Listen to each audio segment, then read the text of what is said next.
When two respected businessmen with ties to English royalty fall victim to gem thieves, it reveals a crime with more facets than anyone imagined.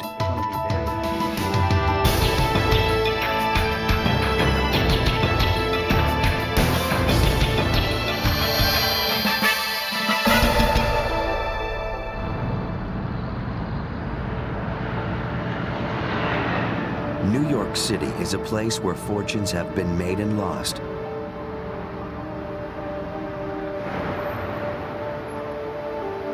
Sometimes in an instant.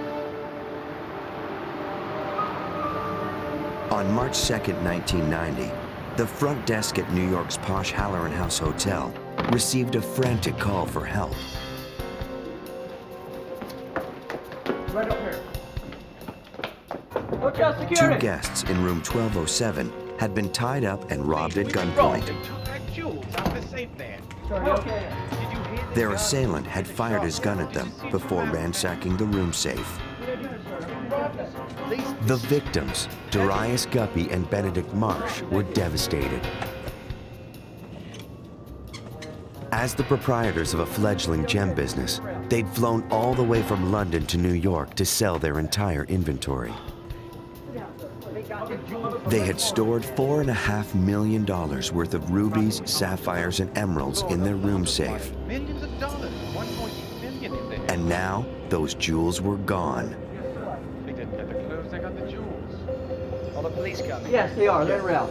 Thank you. Just security? Okay. The victims were shaken, but unhurt. Detective, these two gentlemen right here was robbed earlier. NYPD. This policewoman will escort you out. Gentlemen, step outside, Guppy please. and Marsh were taken to the station, while the NYPD sealed the crime scene.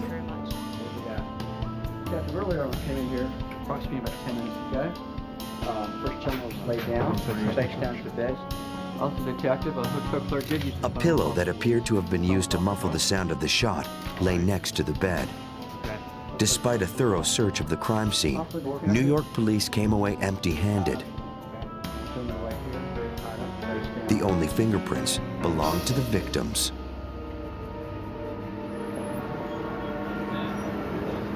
As Guppy and Marsh each told police, they had come to New York as entrepreneurs. What was the first thing that happened? You're eating your sandwiches and then... Well, the first thing that happened was Before leaving London, they'd made appointments with several jewelry buyers, hoping to sell their stones. we talked on the telephone. Yeah. We have some jewels for you. We've traveled a long way. I guess we need to take a look at them. Yes.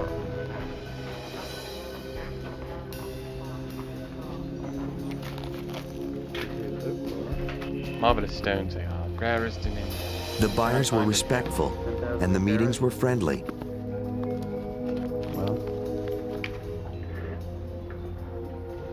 Well, that one's a little higher. But they weren't interested in the stones. I tell you what, my partner will leave you our number. After all their preparation, the budding entrepreneurs weren't having much luck. Well, that's fine if you want to do that. Okay. But I'm just not interested right now. All right, thank you, chap. You're welcome. Guppy told police that after their meetings, they returned to their hotel room, disappointed but not defeated. I could try. Make sure you order room service. All right, I tell you what. Marsh put the gems in the room safe, while Guppy ordered sandwiches from room service. A ham sandwich? You sure you don't want the tuna melt? It only took a few minutes for their lunch to arrive. Thank you.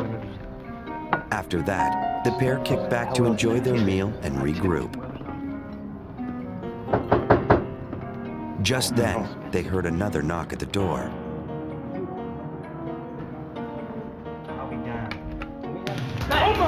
Two armed robbers burst inside. On the bed. Down on the bed. They tied up the terrified Englishman and insisted they hand over the key to the safe. When Marsh failed to respond, one of the robbers fired a gun.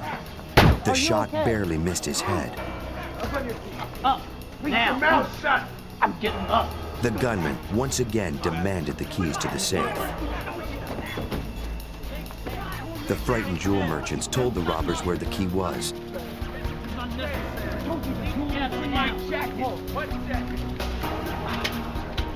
And the criminals helped themselves to the safe. I am trying to tell you Come on, man, let's get out of here. Just as quickly as they had arrived, the robbers were gone. Hey, it's cold. Come. I can't see the door. That's wrong. They're gone. Get up. The stunned victims struggled to their feet and made their way to the phone to call the front desk.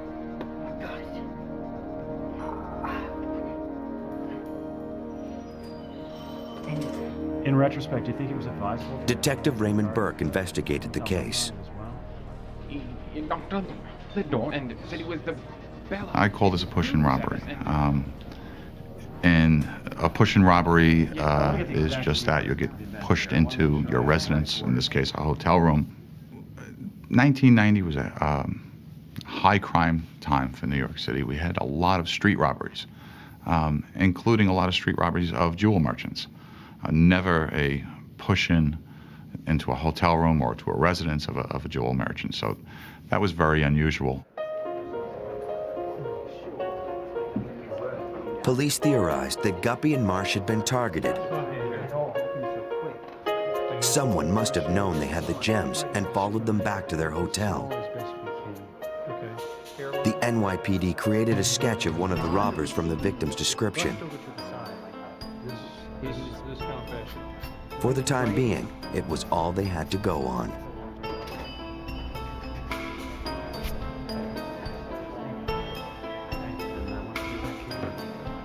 These are what we call mugshot books. Probably heard of The them. Englishmen were unable to identify their assailants from hundreds of mugshots. Normally at the end of such an ordeal as going through all these photographs, you may have 20, 30 photographs sitting in front of you left on the side, and then we'll start doing a process of elimination. And, oh, it can't be him because he's got brown eyes, or it can't be him because he's got a scar and this guy didn't have a scar. We had nothing to look at. There was no one in there for either one of them. Police began to suspect the thieves were not local. With $4.5 million in jewels at stake, maybe the crooks had followed them all the way from England. The NYPD asked Guppy and Marsh to stay in New York for a few more days in case the police got a break.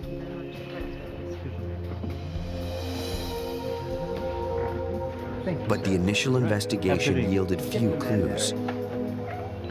Jeff Edwards covered the story in Britain for the Daily Mirror. And after a couple of days, the police said to Guppy and Marsh, look, we're very sorry for what's happened to you. You come here as visiting businessmen coming to our city, and it's a terrible thing that's happened. We'll let you know you're free to go. Days after the robbery, Darius Guppy and Benedict Marsh returned home. They left behind $4.5 million in gems and their dream of becoming successful entrepreneurs.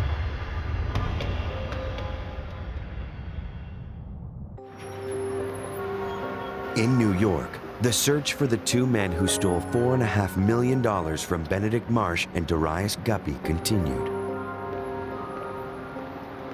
NYPD detective Raymond Burke knew it would be a difficult job.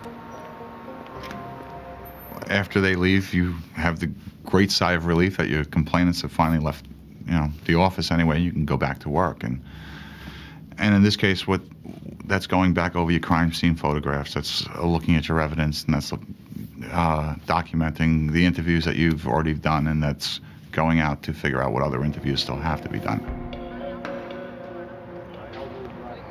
Police followed up on the only lead they had. In Brooklyn, a man had been shot to death when he was mistaken for a jewel merchant.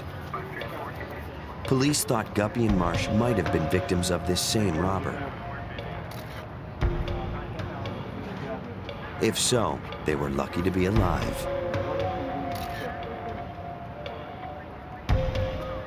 sketch I want you to take a look at. No one in the area recognized the man Guppy and Marsh described in the sketch.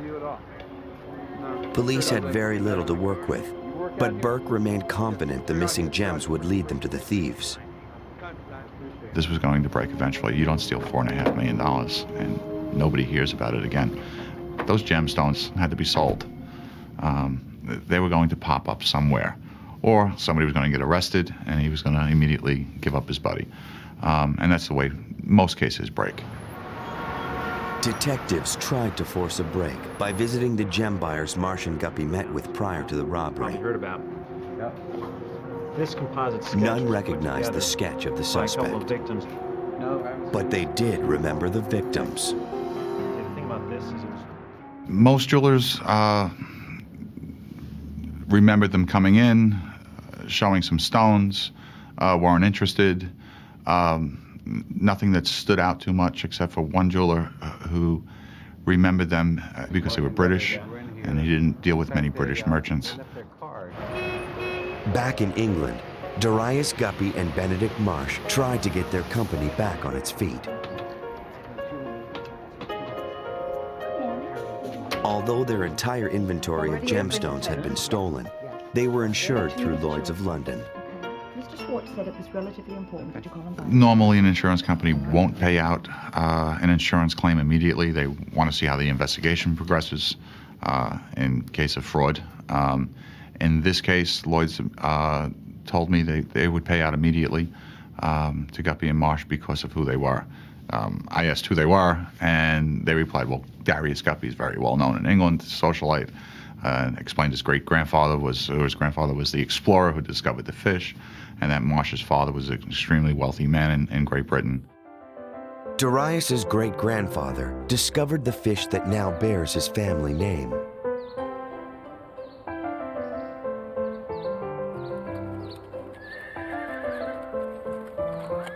Darius Guppy was from one of England's finest families. Indeed, the society pages were invented for men like Guppy.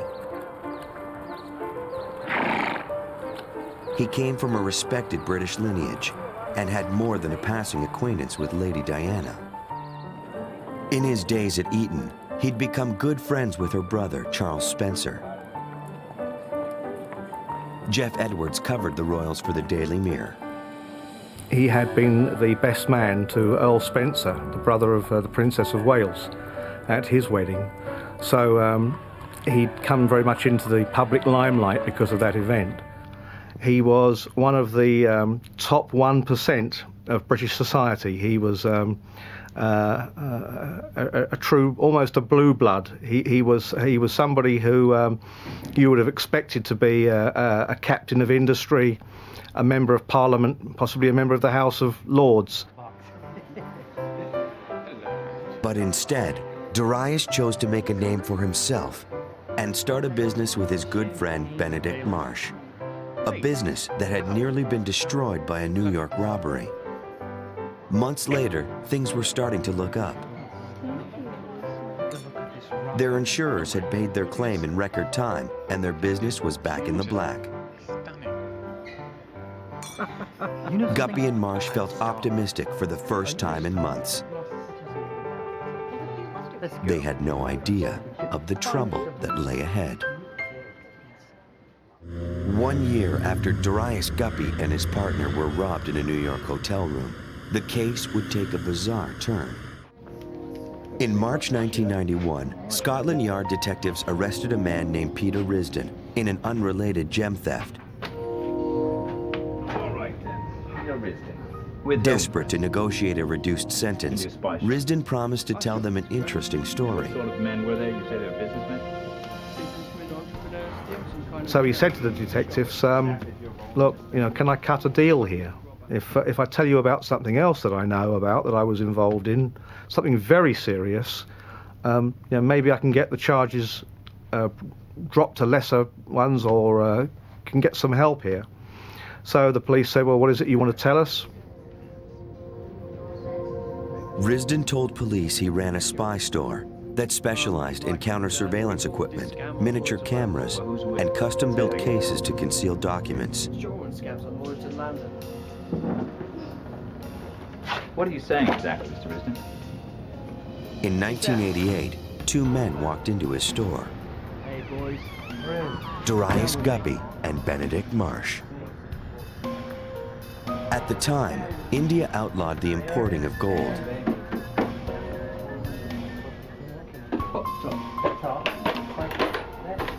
The young blue bloods had devised a scheme to smuggle gold into India, and they needed false bottom cases to do it. See the stuff inside? Give it a good pull. Like I said, the bottom will come out. We need a foot. This is all documents here. You see that right there? The idea was to sell it, where I think on the black market it could achieve quite high sums. What exactly is your role in this then, Risden? Police were skeptical. Men like Risden ran in very different circles than the well-bred gem brokers. In a hotel. You broke into their room? That's right, it was a fake robbery. We had to go in with a gun and tied them up. Gem. Still, they looked more deeply into Guppy's background.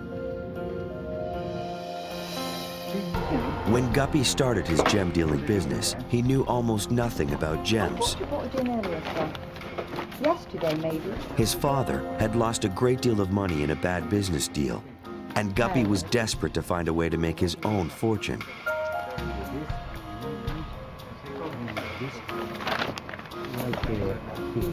He attracted investors, like Marsh's father, by using the government's business enterprise plan, which gave tax breaks to investors in high-risk businesses. And the volatile gem market was very high risk. And having its certification from the government under the business enterprise scheme, they needed to show that the company was trading and trading successfully, and it wasn't at all. And as a result of that, they had a very large gap in their books. To make up the gap, Marsh and Guppy used the profits from their gold smuggling enterprise to purchase gemstones. The extra cash ensured they always showed a profit. The gold scheme proved to be a profitable but temporary solution. Hold on one second. Hold on just a second. Rumors began to circulate India would soon allow gold to be imported legally. Just open the market so anyone can bring it in. The market's just free to anyone. All right. Guppy and Marsh panicked. What's that all about? Different types Police of scams. learned that when the smuggling money dried up, they needed a new way to keep their company afloat. Risden claimed Darius Guppy and Benedict Marsh hired him to help stage a gem heist in New York City. All the money in the gold bars. He claimed he had no idea they would defraud Lloyd's of London out of millions. We're gonna get money for this because it's an insurance claim. We're gonna defraud the Lloyd's of London. That's right. What you told us, we think... Scotland Yard detectives contacted the NYPD to learn that the gemstone robbery remained unsolved. The British police came on the scene and suggested to the NYPD that it wasn't a robbery at all and the whole thing was a fake, and the NYPD, had in fact been taken as suckers. Intrigued, Detective Burke brought Risden to New York for further questioning. So this was a setup from the whole beginning. Marsh Guppy knew about the entire thing. How much were you supposed to be cut in? It was a flat fee, but obviously... Risden simply knew too much to be faking his story.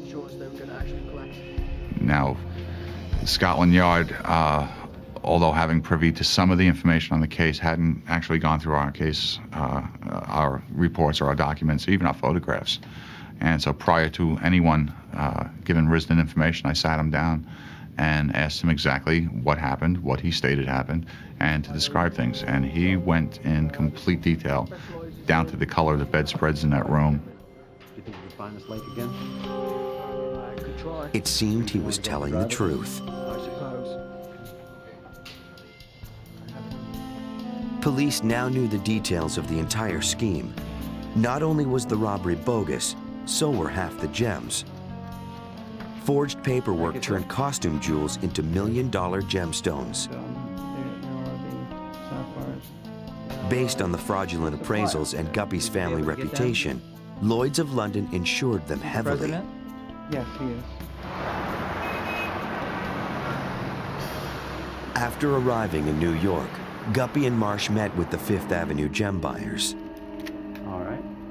I tell you what, my partner will leave you our number and where we're staying, and you can get in touch with us if you decide to change your mind. Well, that's fine if you want to do that. Okay. But I'm just not in the market for that. Then they headed to the hotel. Come on. Risden arrived around 2 p.m., right on We're schedule. gonna call room service, right? So you go wait in the bathroom there. After a lunch of sandwiches, they launched their elaborate plan.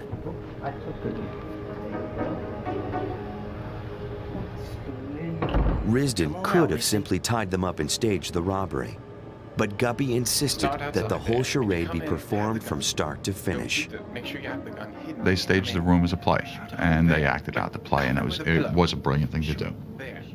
The purpose of this was, in the event that the NYPD polygraphed them, put them on a lie detector test, that they could recall events actually as they happened, and the polygraph would say they were telling the truth. So they had Risden go through the motions of a robbery, knocking on the door saying room service, opening the door, forcing them on the beds, and firing the gun into the bed. They thought this would negate any polygraph test. Shut up! Who are you? Get up! Get up! Need a chauffeur around 5 o'clock. When the men returned to London, they filed an insurance claim for nearly £2 million. JFK, yes, JFK. But the caper wasn't finished. Here so we can get our business done. The men had thrown away the fake gems. The real ones were still hidden in a safety deposit box in New York. Need any help, just let me know. Thank you. The day after they received the insurance check, they took the Concorde back to Manhattan, retrieved the gems, and returned to London the same day. They quickly sold the gems, increasing their take from the scam. It was the perfect crime. At least until Risden confessed. In July 1991, Guppy and Marsh were arrested for fraud in England. It was a crime of only a half a dozen key moves. He knew that he could get false receipts for gemstones that were of a certain value, showing that they were worth a lot more. He was also certain that he was such a clever guy that by taking the stones first into the gems market in New York, he would create, if you like, an alibi for himself. He would create witnesses who would say, yes, he was here and those stones were here. Thus, we know the stones were in New York. And then he also thought that the police were foolish, that they were easy meat, that they would swallow any story he gave them.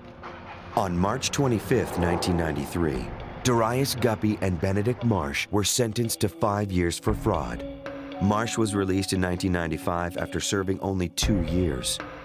Guppy also served a fraction of his sentence, spending 3 years in a minimum security prison. He was released in 1996. Peter Risden avoided prosecution by cooperating with the authorities.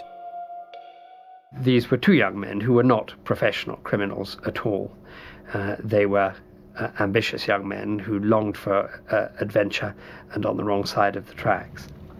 So an awful lot of what they did was very well conceived and carried out. So well conceived that out of the estimated $5 million the men smuggled and defrauded over an 18-month period, less than $1 million has ever been recovered. I say these have made us a lot.